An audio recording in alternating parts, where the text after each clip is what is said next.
What's up everybody, my name is Carl, and today I'm going to talk to you about what I think are the 6 ugliest cars from the 70s.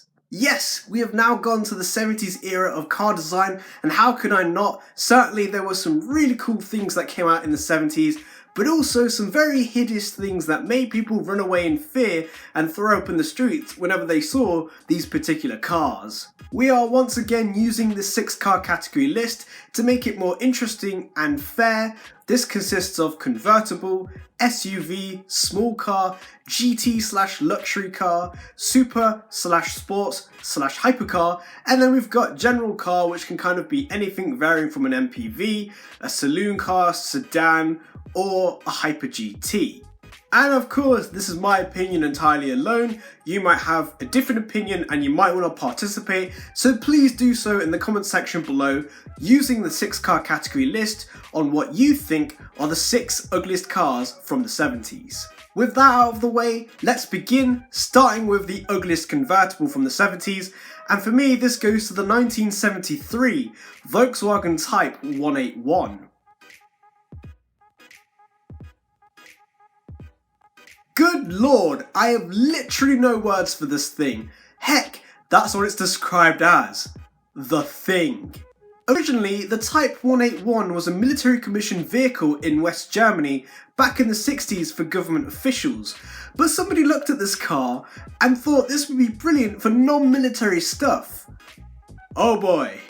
It just looks like a dreadful sight. The headlights go almost to the bottom of the front end, and the bonnet, or hood, looks angled, making the whole front end look weird. It reminds me of a car you could make out of Lego. It's so blocky, like a lump of cheese. This is yet another example of automotive design where just a ruler was used to create this car. I get this used to be a military vehicle, but surely if it's intended to be a civilian car, add some style to it. I think making it a convertible also doesn't do it justice either. I think personally having the roof up so nobody can see you in this thing would be more ideal. I feel like this is a lackluster attempt at making a Willys Jeep, but it just doesn't work. The Jeep is cool and iconic, and this looks miserable and silly. Moving on to the ugliest SUV of the 70s, and this goes to the 1978 Subaru Brat. I struggled to find an ugly SUV, but this hideous pickup truck really made up for it. I'd say the name of this car is also as bad as the aesthetic appearance.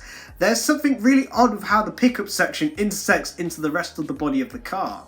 I feel like as a last minute decision they decided to cut into the back of the car to make it a pickup truck, and it's a hideous sight to see. Personally, not curving the pickup area and keeping it flat and level looks way better. Basically how a traditional pickup truck looks.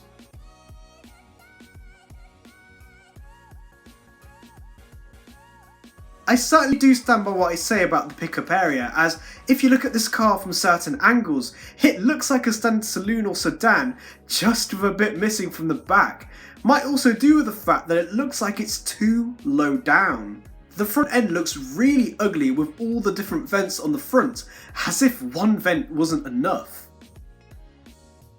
Funnily enough, this car was never sold in Japan, its home country, and was an export-only model. I think Subaru just wanted to see the world burn. Moving on to the ugliest small car of the 70s, and this goes to the 1978 Austin Allegro.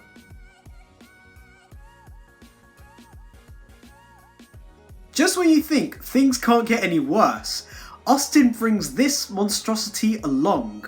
The rear end of this car makes me sick. It's so short and flat, which is very awkward to look at. The design from the rear is probably the worst bit about this car, as it's so warped from the rear window. There's just no aspiration behind this car. It looks so bland and lifeless. If your grandparents owned this car back in the 70s, then I feel sorry for your parents. This car was famously known as the Flying Pig, and certainly looking at this car from the rear, I can definitely see it. And now onto the ugliest GT car of the 70s, and this goes to the 1979 Chrysler Cordoba.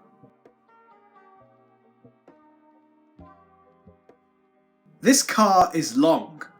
Very long.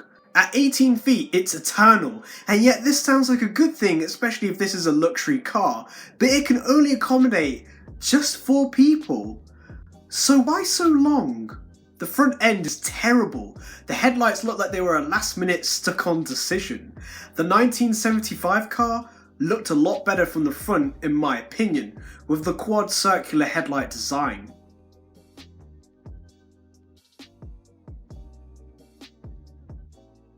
The bonnet slash hood has these really odd creases that flow from the headlights and the main grille, leaving these awkward gaps in between. You can see this with the lid of the hood slash bonnet, which looks all squiggly. The front grille also looks bad. It's like they stuck on a home radiator and decided that would be perfect for the front end of the car. Things are just as bad when you get to the rear end of the car. I don't particularly like the size of the taillights and how they flow out to the boot slash trunk. Once again, the creases on the back of the car have gaps like the front. Sure, it's cohesive, but it's horrid. Moving on to the ugliest sports car of the 70s, and this goes to the 1970 Mantis M70.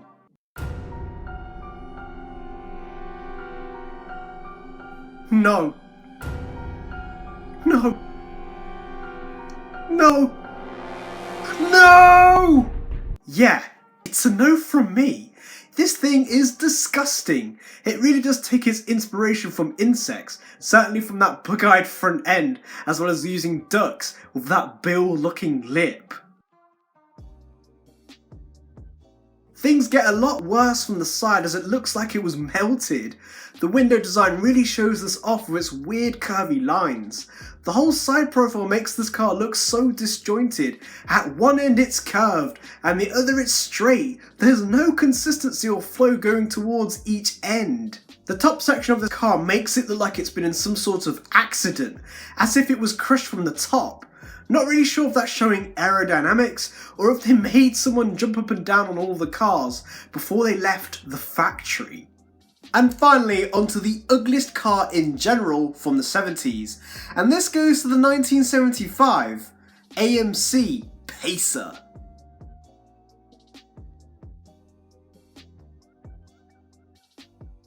Guys, I'll be damned. AMC have done it again with yet another hideous car, and personally, this one looks even worse. One word to describe this car would be a fishbowl.